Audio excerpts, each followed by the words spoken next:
Hello students, welcome to my channel. Standard 9 Maths 2 means Geometry. Chapter number 1 Basic Concepts in Geometry. We are learning first chapter. This is third lecture of practice set 1.1. मित्रांनो practice set 1.1 आपला चालू आहे आणि त्याचा हा तिसरा part जो शेवटचा पार्ट आहे प्रॅक्टिस सेट 1.1चा. आधीचे दोन पार्ट तुम्ही पाहिले असतील नसतील पाहिले मित्रांनो, डिस्क्रिप्शन बॉक्समध्ये लिंक दिलेली आहे, त्यावरून तुम्ही ते नक्की बघा आणि मग या पार्ट 3ला सुरुवात करा. जर तुम्ही मित्रांनो चॅनलवर नवीन असाल चॅनल सबस्क्राईब करा, व्हिडिओ आवडल्यास तुम्हाला लाईक व शेअरही करा. चला मित्रांनो सुरुवात करूया प्रॅक्टिस सेट 1.1 मधील फोर्थ सम, चौथं गणित. काय बघूया.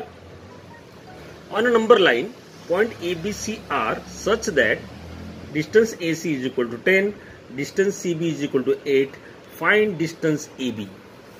Considering all possibilities. मित्रांनो on a number line म्हणजेच काय, एखाद्या लाईनवर हे नंबर आहेत, पॉइंट ABC म्हणजे अर्थात एक आहेत कोलिनियर आहेत, एकाच रेषेत आहे, हे याच्यावरून आपल्याला कळतंय. आपलं डिस्टन्स AC दिला आहे 10, डिस्टन्स CB दिलंय 8. आपल्याला डिस्टन्स AB फाइंड करायला सांगितलंय आणि त्यासाठी असणाऱ्या पॉसिबिलिटीज ज्या असतील त्यांचा देखील आपल्याला विचार करायचा आहे. आता आपण मित्रांनो सुरुवात करूया. बघा जे दिलंय आपण ते आधी लिहिणार. डिस्टन्स AC आपल्याला दिलं आहे 10, डिस्टन्स CB आपल्याला दिलं आहे 8 आणि आपल्याला फाइंड करायचा आहे डिस्टन्स AB. आता यामधल्या पॉसिबिलिटीचा जर आपण विचार केला मित्रांनो, पॉसिबिलिटी म्हणजे यांची बिटवीननेस कसा असेल, थोडक्यात हे नाही का, म्हणजे ते या पद्धतीने असू शकेल A', C', B असं असू शकेल नाही का.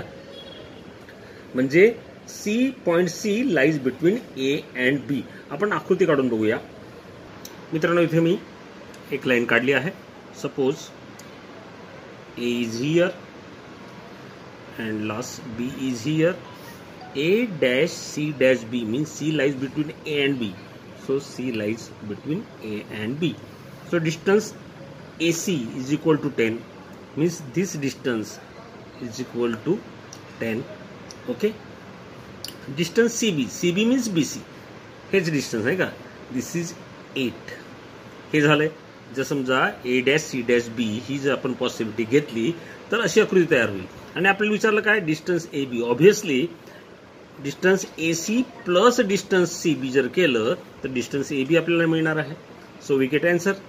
So right here from this betweenness. आता मित्रांनो काय लिहिता येईल आपल्याला बघा. काय करणार आपण, डिस्टन्स AB आपल्याला काढायचं. Distance AB is equal to distance AC plus बघा distance AC plus distance CB plus distance CB. आता डिस्टन्स AC तर आपल्याला दिलेलं आहे जे आहे 10, डिस्टन्स CB पण आपल्याला दिलं आहे 8. So 10 plus 8 18. So we get distance AB is equal to 18. हे एक आन्सर मिळालं. केव्हा, जेव्हा A', C', B असेल means point C lies between A and B असेल तर ही त्याची एक पॉसिबिलिटी झाली. आपल्याला दिलेलं नाहीये कोणत्या पद्धतीने त्यांची बिटवीननेस आहे, परंतु आपली पहिली पॉसिबिलिटी आपण या पद्धतीने घेतली. समजा मित्रांनो दुसरी पॉसिबिलिटी काय असू शकतं की नाही, A', C असा सुद्धा असू शकतो. They are also collinear. So right here आधी काय येणार, मग AB येणार, नंतर C येणार. समजा मी ही लाईन काढली.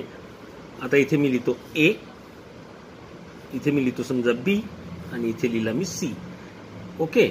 आता डिस्टन्स AB जे आहे ते आपल्याला काढायचं आहे. दिलेलं आपल्याला काय आहे, distance AC. AC means this distance is given which is 10. Okay. And distance CB means BC हेच ना. तर हे डिस्टन्स आहे मित्रांनो 8. तर आपल्याला हे काढता येईल.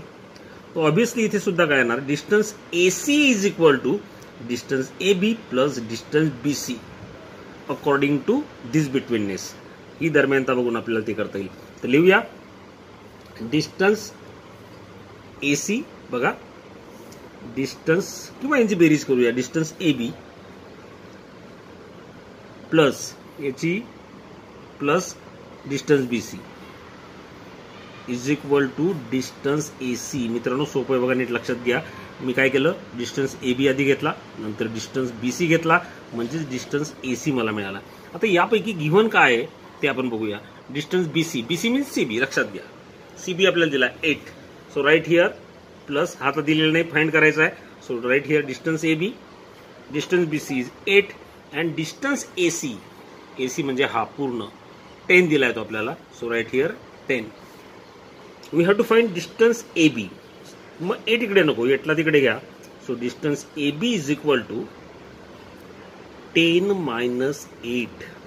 आता 10 मायनस 8 आला मित्रांनो, म्हणजेच काय, distance AB is equal to 2. Distance AB is equal to, obviously मित्रांनो हे 8 असेल आणि हे पूर्ण 10 असेल तर हे 2च येणार ना. या पद्धतीने distance AB is equal to 2 मिळाला आणि distance AB is equal to 18. हे दोन्ही आन्सर आहेत. Answer is equal to distance AB is equal to, first answer is 18 और 2. दोन आन्सर येऊ शकतात. हे कसं शक्य आहे तर पॉसिबिलिटी मध्ये, जर suppose point B lies between A and C, so answer is 2. If point C lies between A and B, answer is 18. या पॉसिबिलिटीनुसार आपल्याला या पद्धतीने ते सोडवता येईल. आता आपण पाचवं गणित बघूया. Fifth sum, point XYZ are collinear. Okay, such that distance XY is equal to 17, distance YZ is equal to 8. Find distance XZ. यासाठी सुद्धा आपल्याला मित्रांनो फिगर ड्रॉ जी ती करावं लागेल. इथे सुद्धा दोन पॉसिबिलिटी येऊ शकतात नाही का, ते आपण बघूया. पॉसिबिलिटी 1 काय आहे त्याआधी आपल्याला जे दिले ते आपण लिहिणार. डिस्टन्स XY 17 दिलाय, तो लिहितोय 17. डिस्टन्स YZ 8 आहे, so distance YZ is equal to 8. आणि आपल्याला फाइंड करायचं आहे डिस्टन्स XZ. ओके, आणि given point XYZ are collinear, ते लिहून घ्या. Points X, Y and Z are collinear points. Okay, आता मित्रांनो फिगर काढायची आहे. एक स्ट्रेट लाईन काढणार कारण की ते कोलिनियर आहेत. आता मित्रांनो याच्यामध्ये पॉसिबिलिटी काय असू शकते. फर्स्ट पॉसिबिलिटी इथे लिहितोय. यामध्ये मित्रांनो काय असू शकतंय, X dash Z dash Y हे असू शकेल नाही का. म्हणजे point Z lies between X and Y, त्या पद्धतीने आपण काढणार आहोत. सपोज X इज हिअर, नंतर Y शेवटी आहे म्हणजे इकडे Y असणार आहे. ओके, आपल्याला डिस्टन्स जे विचारलं XY जे ते 17 दिलंय. हे डिस्टन्स जे आहे हे 17 दिलेलं आहे आणि YZ म्हणजे Y पासून Z मध्ये इथे असणार नाही का, XZY. So Z is here suppose and this distance will be 8. Okay, आपल्याला XZ करायचे. मित्रांनो फॉर्म्युला कसा तयार होईल, distance XZ plus distance ZY is equal to distance XY. याच्यावरनं तुमच्या लक्षात येईल बघा. डिस्टन्स XZ लिहितोय, distance XZ plus distance ZY is equal to distance X and Y. Last end points XY. Put the given values. Distance XY is 17. I'll write here 17. Distance YZ means ZY is 8. So write here 8 and find distance XZ आपल्याला काढायचा, त्यामुळे तो तसाच लिहिणार XZ. So distance XZ is equal to 17 minus हा 8 इकडे गेला 8 येईल. So distance XZ is equal to 9. 17 मधून 8 गेले तर किती येतात, 9 येतात. तर मित्रांनो डिस्टन्स XZ 9 येईल. केव्हा, जेव्हा पॉसिबिलिटी असेल X dash Z dash Y, म्हणजे Z हा X आणि Y च्या मध्ये असेल. ओके, आता दुसरी पॉसिबिलिटी पण शक्य आहे नाही का. सेकंड पॉसिबिलिटीज लिटी काय असू शकते ती, तर मित्रांनो X dash Y dash Z means point Y lies between the point X and Z. काढूया. Lies between X and Z means end points are X and Z. Right here X and last point is Z and point Y is between X and Z. तो आपण लिहूया. समजा हा Y इकडे आहे Y. Okay, आता बघूया मित्रांनो जे आपल्याला दिलेलं आहे ते YZ is 8. So this distance YZ is 8 and XY is 17. So this distance is 17. So write the formula. distance xy plus distance yz is equal to distance xz. So right here, distance xy plus distance yz is equal to distance xz according to this collinearity. So right here, distance xy is equal to 17, distance yz is equal to 8. So plus 8 is equal to distance xz. So we get distance xz is equal to 17 plus 8, that is 25. So distance xz is equal to 25. So final answer is distance xz is 25 or distance xz is equal to 9. Distance xz is equal to 25 केव्हा असेल? ज्यावेळेस x dash y dash z असेल. Means y lies between x and z, त्यावेळेस answer असेल 25 and z point z lies between x and y, so answer is 9. So right here answer distance xz is equal to 9 or distance xz is equal to 25. It is depend on possibilities. Question number 6. Sketch proper figure and write the answer in the following answer to the following questions. Okay. So A B C, A dash B dash C is given. Length of AC is equal to 11. Length of BC is equal to 6.5. Find the length of AB. Sketch proper figure. आपल्याला figure काढायला सांगितली मित्रांनो, ती काढूया. Okay. A dash B dash C means point B lies between A and C. End points are A and C. Right here A and last point is C. And this between point B. आता B point जो आहे तो मित्रांनो तो कुठे असणार, तो मध्ये असणार आहे. So right here B. Okay. So distance AC is given 11. हे टोटल जे डिस्टन्स आहे मित्रांनो हे आहे 11. BC is 6.5. हे जे डिस्टन्स आहे हे 6.5. आपल्याला विचारले distance AB, length of AB. Length of AB and distance AB are same. हे लक्षात असू द्या. ओके. Write the formula. आता आपल्याला माहिती आहे A dash B dash C म्हणजे काय फॉर्म्युला तयार होईल? Distance AB plus distance BC is equal to distance AC. हा फॉर्म्युला तयार होईल नाही का? लिहूया. Distance AB plus distance BC. सोपं मित्रांनो, बघा नीट लक्षात घ्या. AB याच्यात प्लस करणार BC. So distance AB plus distance BC is equal to distance AC. Okay. So distance AB आपल्याला फाइंड करायचं आहे, त्यामुळे तसंच लिहिणार. Distance AB plus distance BC is equal to 6.5. Right here 6.5 and distance AC is 11. Okay, so right here 11. आपल्याला AB find करायचा आहे. 6.5 इकडे नको, याला इकडे घ्या. So distance AB is equal to 11 minus 6.5. So distance AB is equal to 11 minus 6.5. So we get 4.5. Okay. Second, R dash S dash T. काढतोय figure. End points कोणते आहेत? R and T. And S जो आहे between R and T आहे. So right here point R, last point is T. In this 2 point lies between S. S जो आहे तो कुठे असणार आहे? तो मध्ये असणार आहे. तो मी इथे लिहितो S. Okay. S T, this distance 3.7. R S, this distance 2.5. So according to this collinearity, we get distance RS plus distance ST is equal to distance RT. Right here, distance RS plus, पुन्हा इथे लिहून घ्या म्हणजे चुकायला नको. distance RS plus distance ST is equal to distance RT, जो कि आपल्याला find करायचं आहे. distance RS is given 2.5. distance ST is 3.7 is equal to distance RT. So friends, distance RT is equal to 2.5 plus 3.7, 57, 12.1. एक दिला तो चला 3 2 5 1 6 6 2 6.2 is the final answer. Distance RT 6.2. Similarly, third example, x dash y dash z. काढूया figure.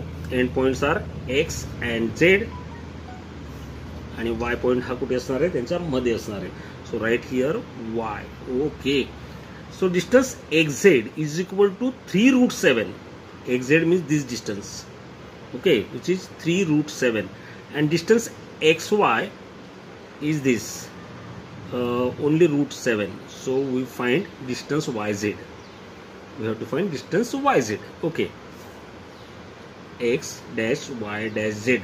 So what we shall get? The formula: distance xy, this, plus distance yz is equal to distance xz. Okay, right here distance xy. Distance xy is equal to √7 plus distance yz. हे find करायचं आहे आपल्याला. मी तसाच लिहिणार होतो. Distance yz is equal to distance xz. xz means total whole distance 3√7. Okay, तर मित्रांनो डिस्टन्स yz आपल्याला फाइंड करायचं आहे. म्हणजे √7 इकडे नको, याला इकडे घ्या. So distance yz is equal to 3√7 आणि हा √7 हा इकडे गेला. So we get 3√7 minus √7. So distance yz is equal to, मित्रांनो सबट्रॅक्शन करायचे. लक्षात घ्या इथे हे सर्ड आहे, ही नाही का, करणी तुम्ही शिकला आहात, किंवा स्क्वेअर रूटचं चिन्ह आहे समजा हे. तर याचा सबट्रॅक्शन करताना याचा कोइफिशियंट कोणता आहे, तर काही नसतं, म्हणजे तो 1 असतो. लक्षात घ्या. म्हणजे याची आणि याची सबट्रॅक्शन करायचं. 3 - 1 दॅट इज 2 आणि √7 तसंच लिहायचं आहे. ओके, या पद्धतीने कळालं असेल तुम्हाला. इथे काही नसेल म्हणजे 1 लिहायचं असतो. समजा 2 असतं तर 3 - 2 केला असता आपण, नाही का. मग आता इथे काही नाही, म्हणजे 1 आहे. म्हणजेच काय, 3 - 1 is 2 √7. So distance yz is equal to 2 √7. This is the final answer. Last sum. 7th, which figure is formed by 3 non collinear points. मित्रांनो कोणती फिगर तयार होणार आहे नॉन कोलिनियर. म्हणजे कोलिनियर म्हणजे काय, एका रेषेत. नॉन कोलिनियर म्हणजे एका रेषेत नसलेले. समजा एका रेषेत नसतील, ते नॉन कोलिनियर असतील, तर कोणती फिगर फॉर्म होणार आहे, कोणती फिगर तयार होणार आहे. तर मित्रांनो आपण घेऊन बघूया. Suppose this is point A, this is point B, एका रेषेत नाहीये. आणि तिसरा इकडे कुठेतरी काढतो मी, सी. हा काढला. This 3 points are non collinear. So which figure is form. हे जोडूया आपण. हा जोडला. Joint B end C also and joint A and C also, and we know this figure, this is triangle. So triangle is formed by 3 non-collinear points. हे नेहमी लक्षात ठेवा. जर समजा नॉन कोलिनियर पॉइंट असतील, 3 पॉइंट असतील, तर ती काय तयार करते, तर ट्रायंगल तयार करते. आन्सर लिहून टाका. अ ट्रायंगल इज फॉर्म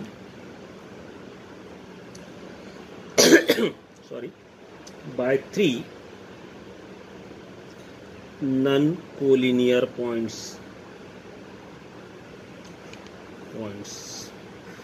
मित्रांनो हा व्हिडिओ आपला संपला आहे. प्रॅक्टिस सेट 1.1 संपला आहे. मित्रांनो व्हिडिओ आवडला असेल नक्की तुमच्या मित्रांना शेअर करा. गुड बाय, थँक्यू, धन्यवाद.